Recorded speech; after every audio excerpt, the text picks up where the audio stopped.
जनपद अलीगढ़ में लगातार एसएसपी सर के नेतृत्व में साइबर क्राइम के ऊपर लगातार कार्रवाई हो रही है। इसी क्रम में आज जो है 7 लोगों को जो है टोटल थाना पन्ना देवी की और सिटी एसओजी की टीम द्वारा जो है गिरफ्तार किया गया है। इसमें मेन जो कॉन्स्पिरेटर है इसमें दिव्यांश है, जो रहने वाला गाजियाबाद का है, जो दुबई 7 साल जो है रह के आया था। इसने जो है अपना एक ग्रुप ऑर्गेनाइज किया। ये क्या करते थे, ये लोगों को जो है लालच देकर के 10,000, 15,000, 20,000 रुपए का लालच देते थे। लालच देके उनसे उनके पर्सनल डॉक्यूमेंट जैसे कि आधार कार्ड, पैन कार्ड, ये सब लेकर के उनके विभिन्न बैंक्स में सेविंग अकाउंट खुलवा लेते थे। उनके डॉक्यूमेंट्स को यूज करके जीएसटी फर्म, एमएसएमई फर्म, ये सब भी बना लेते थे। रेंट एग्रीमेंट बनवा लेते थे दुकान का, जिसके आधार पे करंट अकाउंट भी खुलवा लेते थे बैंक्स में। और फिर इन अकाउंट को वो अपने दुबई के एक लिंक, जिसका नाम अभी मैसी पता लग रहा है, जो गुजरात का मूल रूप से रहने वाला है, उसको ये सारी डिटेल्स भेजते थे, जिनमें जो है साइबर फ्रॉड का पैसा आता था। इनके पास से जो अकाउंट्स की डिटेल्स बरामद हुई है, लगभग 97 अकाउंट्स की डिटेल्स बरामद हुई हैं, जिनमें पिछले 2 महीने में 15 करोड़ से ऊपर का ट्रांजैक्शन हुआ है। इनमें कुल जो है 67 से ज़्यादा, 67 से ज़्यादा साइबर कंप्लेंट्स इन अकाउंट्स में फ्लैग्ड हैं। जो साइबर कंप्लेंट्स का जो अमाउंट है, जो अभी तक जानकारी हुई है, वो 1.5 करोड़ से ऊपर का साइबर फ्रॉड इन अकाउंट्स के माध्यम से जो है वो हो चुका है। और इसमें 21 से भी ज़्यादा इनके पास से फर्जी जीएसटी फर्म के डॉक्यूमेंट्स इनसे बरामद हुए हैं। 21 से भी ज़्यादा इन्होंने फर्जी जो है जीएसटी फर्म्स बना रखी थी।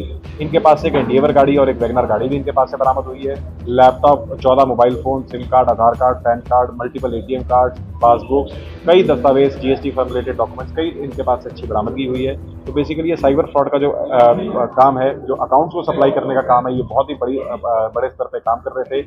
लोगों से उनके डॉक्यूमेंट्स लेकर के फर्जी अकाउंट खुलवाते थे और मल्टीपल अकाउंट, एक के नाम पे 7-7, 8-8 अकाउंट्स खुलवाते थे और उन सारी अकाउंट की डिटेल को दुबई भेजते थे। इनको एक करंट अकाउंट के लिए जो है 2 लाख रुपए के आसपास मिलता था और एक सेविंग अकाउंट के लिए 80,000 से 1 लाख रुपए के आसपास इनको जो है पैसा मिलता था एक अकाउंट खुलवाने के लिए।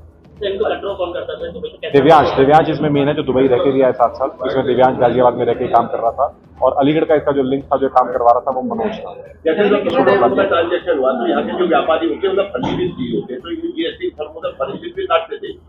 ये जीएसटी जो फर्म बनाना है, ये मेनली उनका उपयोग करते हैं करंट अकाउंट खुलवाने के लिए। करंट अकाउंट में देखिए, क्योंकि इजी रहता है ट्रांजैक्शन करना, ट्रांजैक्शन की लिमिट भी हाई रहती है, तो साइबर फ्रॉड के लिए करंट अकाउंट जो है ज़्यादा फेवरेबल और ज़्यादा सूटेबल रहता है। और करंट अकाउंट खुलवाने के लिए एक फर्म क्रिएट करनी पड़ती है, जिसके लिए उसका जीएसटी बनाना, एमएसएमई पोर्टल पर रजिस्टर करना, रेंट एग्रीमेंट बनाना, ये सब फर्जी डॉक्यूमेंट जो है क्रिएट करते हैं एक करंट अकाउंट खुलवाने के लिए।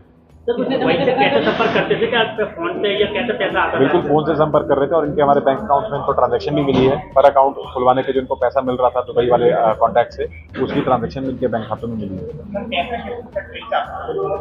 मैंने जैसा कि बताया, दिव्यांश जो दुबई रहता था, वहीं पे इसका दोस्त मेसी था, ये उसी को जो है अकाउंट सप्लाई कर रहा था। पकड़े कैसे गए? ये पकड़े इस प्रकार गए हैं कि इन्होंने एक महिला जो है अलीगढ़ की रहने वाली महिला, उसको नौकरी का झांसा दिया कि हम 15 से 20,000 रुपये तुम्हें महीना देंगे और उससे डॉक्यूमेंट्स उससे मंगाए गए और उसके डॉक्यूमेंट्स के माध्यम से उसके विभिन्न बैंकों में उसके खाते बनवा दिए, उसकी फर्म क्रिएट कर दी।